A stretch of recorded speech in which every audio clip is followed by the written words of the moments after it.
When it comes to speedrunning RPGs, there are often several ideas and routing possibilities that get put on the table, especially when the game is new in its speedrunning development. When watching a speedrun, it's honestly baffling how anybody could come up with routes like these, as a lot of the times, the ideas seem so obscure, yet are the fastest ways to beat the game. However, routes in speedrunning are more than just a one-person effort. Oftentimes, they require several months as well as a dedicated community to make optimal routes. These optimal routes don't just appear out of thin air, but oftentimes they require thinking outside the box. A lot of times, there are scenarios where you can get fragments of potential routes in which the route would work, but there's always one or two things preventing it from actually working or being faster. When these fragments of routes happen, usually it's just a matter of time before other things get found to make these routes become a reality. Throughout its many months of being routed and ran, there have been a lot of changes to the Bug Fable's Any Glitchless category in both early, mid, as well as late game. Just when you think that a route may have been solved, it oftentimes is just the start of something new, and I think that the discovery that was found recently in Any Glitchless demonstrates this perfectly. In this video, I'll explain how the Bug Fable's speedrunning community was able to find a way to save over 30 seconds in the Any Glitchless category and completely change the route in the late game chapters, as well as an overview of the evolution of the late game route in general. This is the story of how we were able to skip half of Rubber Prison. This is the story of how we were ultimately able to skip the squash.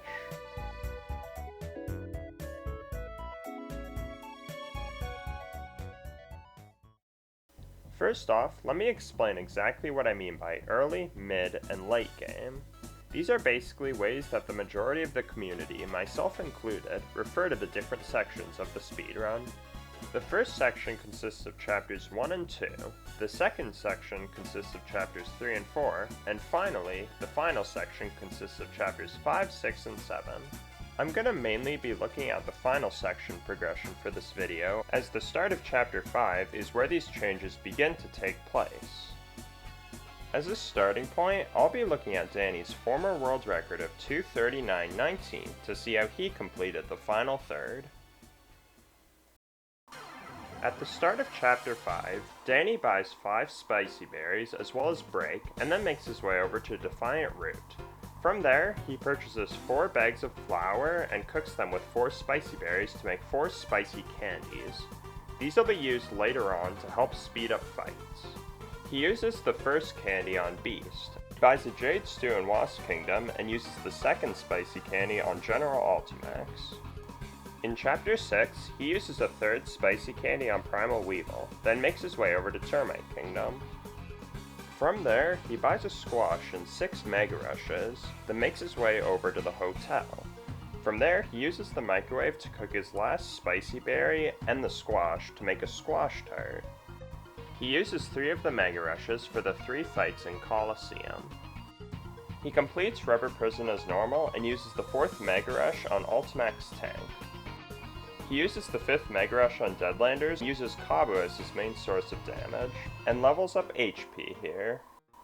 He buys a Magic Seed from Roach Village and uses that on Fire Constructs. He uses his last Mega Rush on Wasp King, and finally on Everlasting King, he uses his Squash Tart, his Jade Stew, and his final Spicy Candy. This allowed him to finish the run and defeat the Everlasting King in only 4 turns. At the time, this was seen as a very solid route for late game, and in short, it was. The majority of the bosses took only 1 to 3 turns, with the exception of Everlasting King, which took 4. However, that fight is split up into 3 phases, and you can only advance onto the next phase once your turn ends. While it is possible to use an exploit to skip the last 2 phases, this method is incredibly setup-based and ultimately slower than going through the fight normally. This means the Everlasting King fight will last for 3 turns at minimum, and in this case it lasted for 4, 2 turns for Phase 1, 1 turn for Phase 2, and 1 turn for Phase 3, just 1 turn away from a theoretically perfect Everlasting King fight. Unfortunately though, for this to ever happen, we would need to get Everlasting King down to his second phase on turn 1, which requires dealing 45 damage. This is a lot to ask for, especially considering that turn 1 is when most of the setup to deal large amounts of damage gets done. This meant this theory wasn't really practical. However, there was another theory that seemed to be slightly more realistic than this, and that was being able to skip the trip to the microwave to skip making the squash tart. This would save quite a lot, as the animation of going up to the elevator takes quite a while and needs to be done twice. However, it wasn't really looked into much at the time, as it was assumed that the fight would be either inconsistent or last over 4 turns. A few weeks after this run, a new discovery to the final third was found. After you finish the Coliseum in Chapter 6, you can buy 2 honey drops before making your way to Rubber Prison. The first of these honey drops would be used on Ultimax tank to allow you to do one more hurricane toss, which saves about a second or 2. This time save by itself doesn't make buying the honey drop worth it. However, the second honey drop would then be used on Deadlanders, which saves a lot more. The reason this is so nice is because you wouldn't need to use Cabo anymore for this fight and can instead use V as the main source of damage.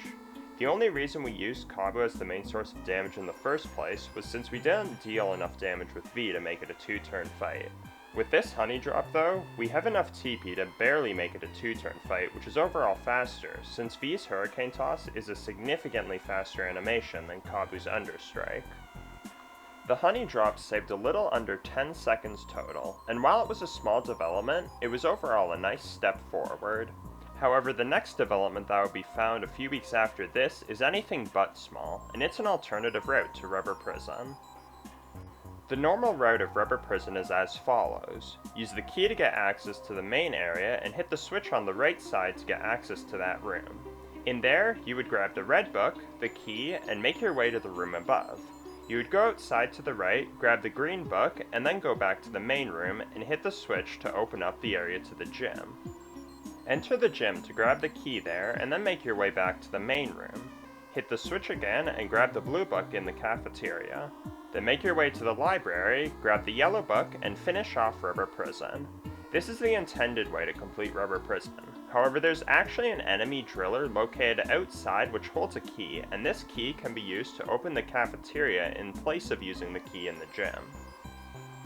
It might seem odd why this driller holds a key, but it's actually to avoid a soft lock that would happen if you opened the cafeteria door before leaving outside. If you did this and the key didn't exist, you would have no way of progressing through the game without the use of glitches.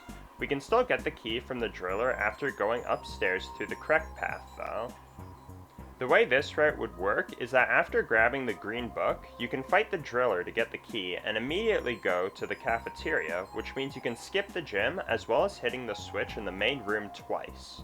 This method of completing Rubber Prison was coined Driller Route. As it turns out, despite Driller Route being able to skip a large majority and saving a lot of time in Rubber Prison, it was actually slower in the run as a whole. The reason is because despite saving time in Rubber Prison, the time loss elsewhere is so large that it cancels out with the time saved.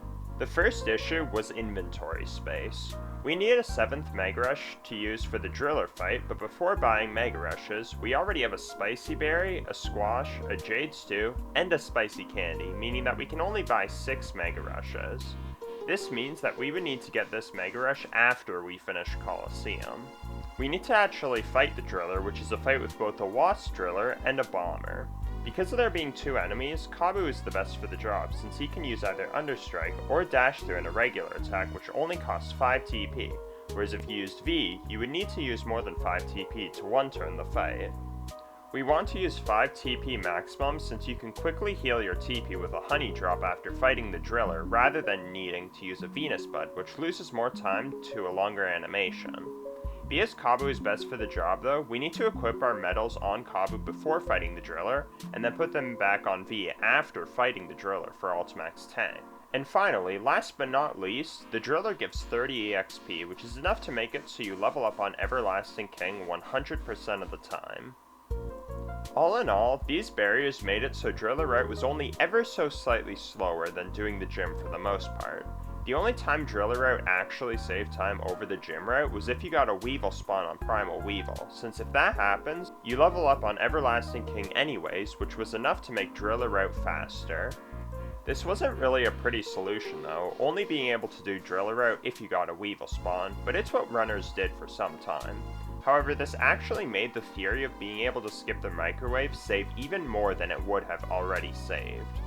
This is because if you don't have the Spicy Berry and the Squash and instead have something else, you'll get one more inventory slot which can be used for the 7th Mega Rush.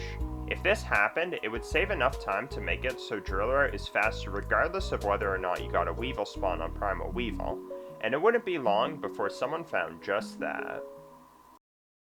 Microwave Skip would be found about 2 months after the discovery of Driller Route by Ash. Ash had already made several minor strats and minor route changes before this point, but this was definitely one of the biggest changes to the route she made thus far. The way this route would work in theory is that you would buy one less Spice Berry in Chapter 5, since you don't need one for the Squash Tart anymore. Everything else would be the same up until you get to Termite Kingdom, where you wouldn't buy the Squash anymore and instead buy 2 extra Mega Rushes. After Colosseum, you would buy 3 Honey Drops total and use one of the Mega Rushes on the Driller fight, as well as the extra Honey Drop after the Driller fight. Everything continues on normally until Deadlanders, where you would level up TP instead of HP there, as you need the extra TP on Everlasting King. On Everlasting King, you would replace the use of the Turn 1 Squash Tart with a Turn 1 Mega Rush instead, while also using the Jade Stew on Turn 3 and the Spicy Candy on Turn 4 as normal. This route goes by several names, but the most common name is the squartless route. In theory, squartless works really well, but unfortunately in practice, with having the lack of the extra HP, it makes the Everlasting King fight significantly more risky, since if he does the Vine attack on V, you need to hit at least one Super Guard or else she'll die, which would force you to reset the fight, losing several minutes, and most likely the entire run. With practice, the Super Guard isn't too bad, but the fact that both Kabu and Leaf have less HP too makes them also in danger, especially on turn 4. Still though, the idea of increasing the risk of losing a run over 2 hours in was something a lot of people were reluctant to do. A few days after the discovery of the original squartless method, however, there were a few alternate routes that were also discovered, all of which ultimately ending up being slower by a few seconds, but all of them allow you to get the HP level up. The first of these alternate routes is known as Bomb Route, and it's the fastest of the alternate methods.